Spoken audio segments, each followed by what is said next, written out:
तो दोस्तों मैं आपको बताऊंगा ओरेकल के वर्जन्स के बारे में। ओरेकल कब आई थी, ओरेकल के कौन कौन से वर्जन मार्केट में है। तो राइट नाउ मार्केट में अभी आपको मिल सकते हैं Oracle version 1 2 3 4 5 6 7। After that Oracle 8 आया, देन ओरेकल 9 आई है, उसके बाद ओरेकल 10G आया, then 11G, then 12C, then 18C, then 19C, after that 20C release हुई। 20C का प्रपोज डेट था in the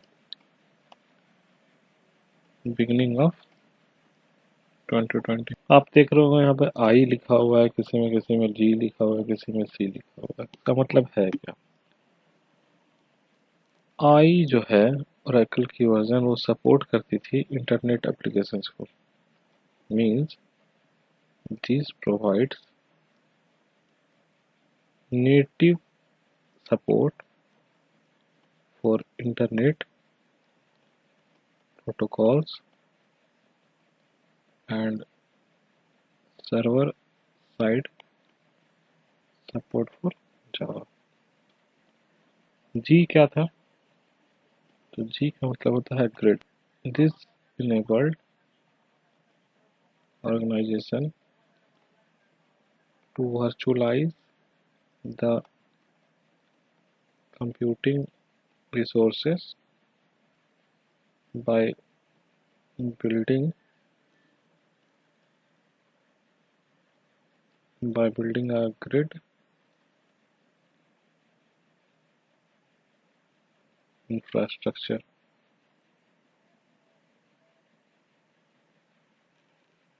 Whereas C type जो Oracle के वर्जन है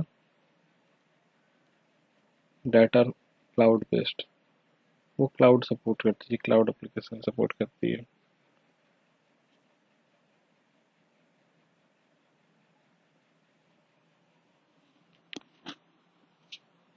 कुछ और इम्पोर्टेंट पॉइंट्स मैं बताना चाहूँगा आपको कि ओरेकल 8 के बाद ओरेकल 8 के बाद ओरेकल 8 के बाद जो है वो इंटरनेट एप्लीकेशन को सपोर्ट होने लग गई। ओरेकल 8 के बाद वो इंटरनेट एप्लीकेशन सपोर्ट करने लग गई। तो दोस्तों मैं आपको बता रहा था इंटरनेट एप्लीकेशंस के बारे में, ग्रिड के बारे में, क्लाउड बेस्ड के बारे में। ये होता क्या है? Internet applications internet native support provide करती है इंटरनेट प्रोटोकॉल्स के लिए, और सर्वर साइड सपोर्ट करती है जावा को। सेम एज ग्रिड की मीनिंग क्या होती है? ग्रिड का मीनिंग होता है कलेक्शन ऑफ सर्वर्स। अगर मैं आपको बता दूं, grid means collection of servers from Oracle 11G onwards, not 11G, sorry, that's 10G onwards. Oracle database can be accessed through multiple servers, और grid improve करता है अवेलेबिलिटी को।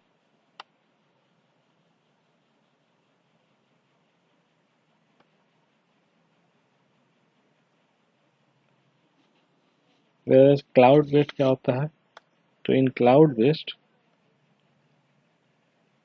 databases, in non-cloud databases is deployed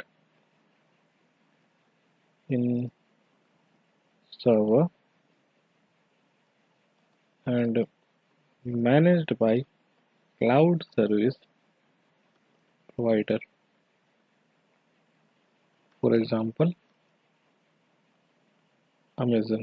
तो Oracle को install करने के बाद कौन कौन सी कंपोनेंट्स जो हैं वो इंस्टॉल होते हैं?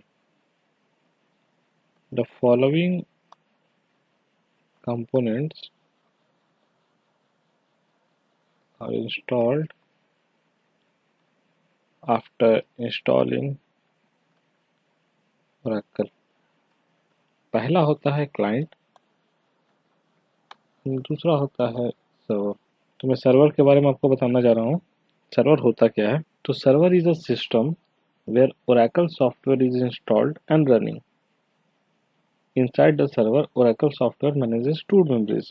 सर्वर के अंदर Oracle दो मेमोरीज को मैनेज करता है, that is database and instances. तो दोस्तों मैं आपको सर्वर के बारे में बता रहा था और क्लाइंट के बारे में। सर्वर क्या होता है? सर्वर एक सिस्टम है। Server is a system where Oracle software is installed and running. Server एक सॉफ्टवेयर है जहाँ पे Oracle सॉफ्टवेयर इंस्टॉल होता है।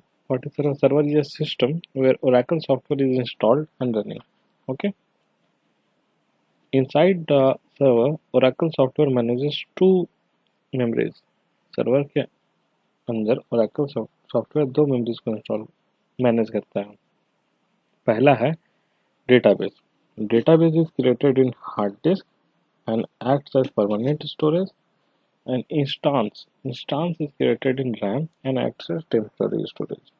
क्लाइंट क्या होता है?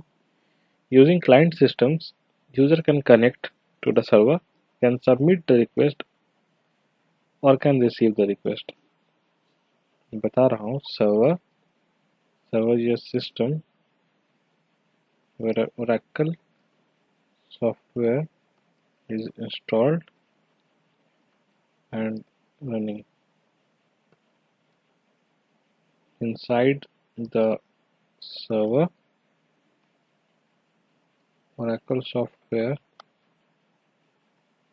manages two memories. कौन कौन सी मेमोरी मैनेज करता है? एक तो डेटाबेस मैनेज करता है एंड दूसरा जो है इंस्टांस मैनेज करता है। डेटाबेस क्या? तो database is created in hard disk and instance is created in RAM. Database acts as permanent storage, whereas instance acts as temporary storage.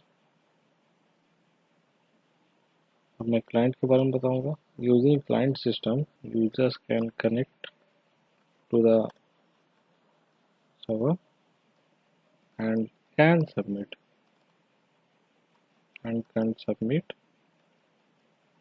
the request or can receive the request. Using client system, user जो है server से connect करता है और server को request submit कर सकता है या तो सर्वर से रिक्वेस्ट वापस ले सकता है।